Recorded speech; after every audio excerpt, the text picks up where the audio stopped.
औज़ुबिल्लाहिमिनश्शैतानिर्रजीम बिस्मिल्लाहिर्रहमानिर्रहीम। सबसे पहले तो मैं तमाम जो साथी आए हैं सबका शुक्रिया अदा करता हूँ। आप लेट भी हो गए हम थोड़ा, उसके लिए माज़रत भी। आपको पता है कि आपको आज के दिन जिस इशू के ऊपर आपको हमने मदऊ किया है, कल एक कोऑर्डिनेटर हैं, सो कॉल्ड कोऑर्डिनेटर पीएम का, उन्होंने हर्ज़ा सराई की है चीफ़ मिनिस्टर खैबर पख्तूनख्वा सुहेल अफरीदी साहब के ख़िलाफ़। तो उसके ऊपर बात करना चाहेंगे। देखिए, ये जब सुहेल अफरीदी साहब का नॉमिनेशन हुई, नामज़दगी हुई 8 अक्टूबर, तो उसी दिन से ये साजिश स्टार्ट हुई। दो मसखरे जिनमें जनाब मौसूफ़ भी शामिल थे और एक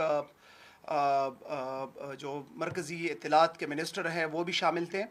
उन्होंने पहले ही दिन सुहेल अफरीदी साहब के ऊपर दहशतगर्द और मुनशियात फ़रोश और तरह तरह के इल्ज़ाम स्टार्ट किए, और जब उनके हाथ कुछ नहीं आए तो आखिर में गर्लफ्रेंड तक जो है वो बात आई।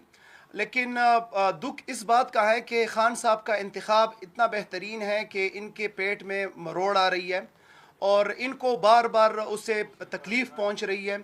और इससे जो है अंदाज़ा होता है कि वो सुहेल अफरीदी साहब को कंट्रोल नहीं कर पा रहे, बल्कि अब उनको पता है कि इमरान खान के विज़न के मुताबिक चलेंगे। अब उनके प्रेस कॉन्फ्रेंस के बाद फिर पेशावर में एक प्रेस कॉन्फ्रेंस हुई, और उस प्रेस कॉन्फ्रेंस के अंदर भी सुहेल अफरीदी साहब के ऊपर तरह तरह के इल्ज़ामात लगाए गए। फिर उसके बाद उनके इंतखाब को जो है रोकने की कोशिश की गई, इस्तीफ़ा मंजूर नहीं हुआ, अदालत भी चले गए। लेकिन अल्हम्दुलिल्लाह हमारे जो पार्लियामेंटेरियंस थे, जो MPs थे, वो अपने पार्टी के साथ डटे रहे, खड़े रहे, और सुहेल अफरीदी साहब का इंतखाब भी हुआ, वो चीफ़ मिनिस्टर भी बने, आज उनकी कैबिनेट भी बन गई है। तो इनको ये तकलीफ़ है कि ये किसी भी तरीके से ना उनको रोक पा रहे हैं, ना उनके MPs को जो है ये डिट्रैक्ट कर सकते हैं।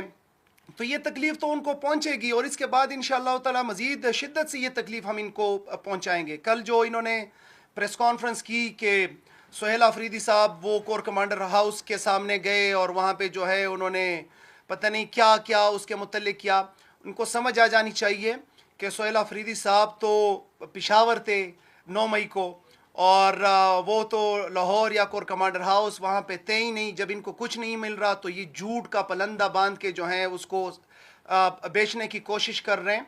और जैसे इमरान खान साहब कह चुके हैं कि 9 मई जो है वो बहाना था, इमरान खान और PTI निशाना था।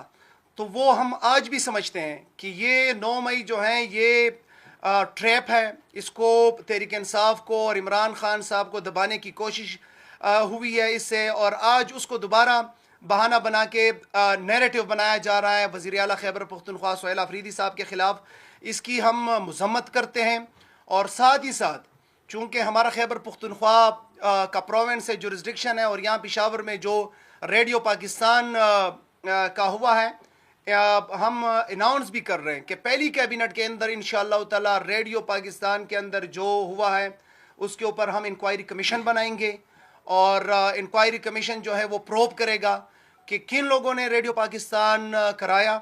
रेडियो पाकिस्तान के CCTV फुटेजेस जो है वो हम उसके अंदर प्रोब करेंगे कि वो लेके आए, ताकि पता चले कि CCTV फुटेज के अंदर कौन था जिन्होंने दरवाजे खोले, कौन था कि वो उसके अंदर गए, और आज तक वो CCTV फुटेज सामने क्यों नहीं आए, ताकि पता चले और दूध का दूध पानी का पानी हो जाए। बाकी पहले भी कह चुके हैं कि इख्तियार वली साहब जो हैं वो एक हादसाती कोऑर्डिनेटर बने हैं। उन्होंने बड़ा शोर व वीला किया कि जी वर्कर्स को तेरे मुस्लिम लीग के अंदर इज़्ज़त नहीं दी जा रही, और उनको साइड लाइन किया जा रहा है, और पता नहीं किसकी हुकूमत है शहबाज शरीफ के साथ, और एक टॉफ़ी दी कोऑर्डिनेटर की, और फिर वो चुप भी हो गए, और फिर जो है अपने ही सूबे के ख़िलाफ़ जो है जहर उगलना शुरू हो गए।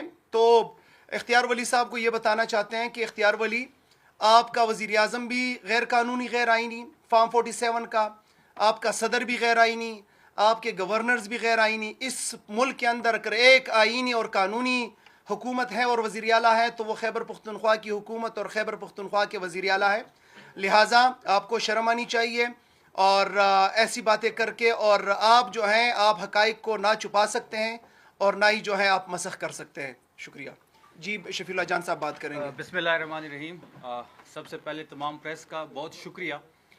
مینا خان صاحب نے کافی چیزیں آپ سب کے سامنے رکھی.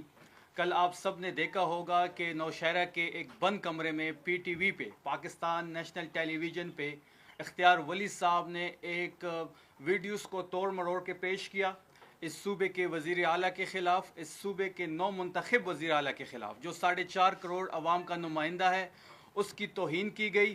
اور اختیار ولی صاحب پہ میں بات کرنا چاہوں گا. اختیار ولی صاحب ایک ہارے ہوئے شخص ہیں، وہ جعلی وزیر اعظم کے جعلی کوارڈینیٹر ہیں. جیسے کہ مینا خان صاحب نے فرمایا کہ جب پرویز خٹک صاحب نوشہرہ سے کیبنٹ میں آئے تب سے ان کا واویلا شروع ہوا اور ان کو جعلی کوارڈینیٹر بنایا گیا.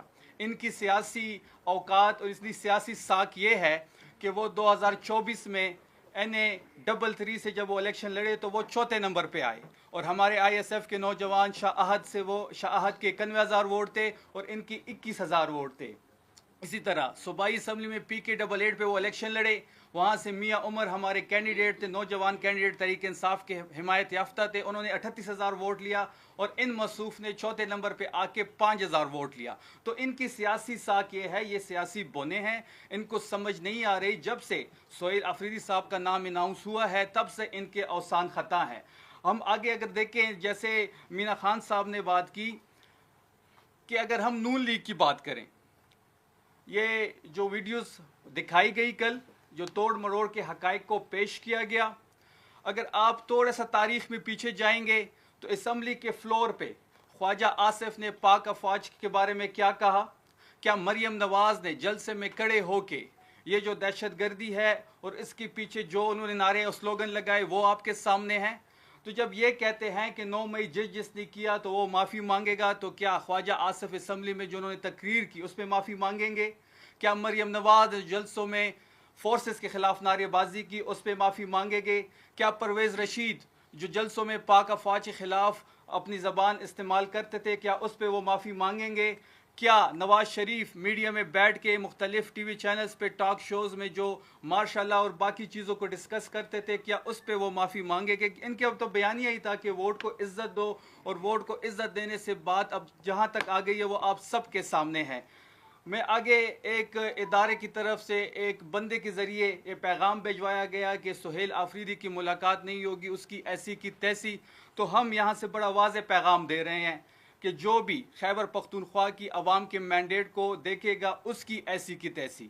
یہ انشاءاللہ خیبر پختونخوا 3/4 سے تحریک انصاف حکومت میں ہے. انشاءاللہ یہ تیسری مرتبہ ہم تحریک انصاف حکومت میں ہیں. یہ پہلی اور واحد حکومت ہے اس وقت جو عوام کے ووٹ کے ذریعے سے آئی ہے، جو عام عوام کے ووٹ کے ذریعے سے آئی ہے. 8 فروری کو عمران خان کے نام پہ پورے ملک میں انقلاب آ چکا تھا، بدقسمتی سے ہمارے مینڈیٹ پہ ڈاکہ ڈالا گیا، ہماری سیٹی چھینی گئی. واحد ہی خیبر پختونخوا کی حکومت ہے. یہاں کے غیور عوام نے تحریک انصاف کو اور عمران خان کو ووٹ دیا اور ووٹ کی حفاظت بھی کی. باقی آخر میں صرف اتنا کہنا چاہوں گا کہ 8 اکتوبر سے لے کے آج تک ان کو سہیل آفریدی ہضم نہیں ہو رہا.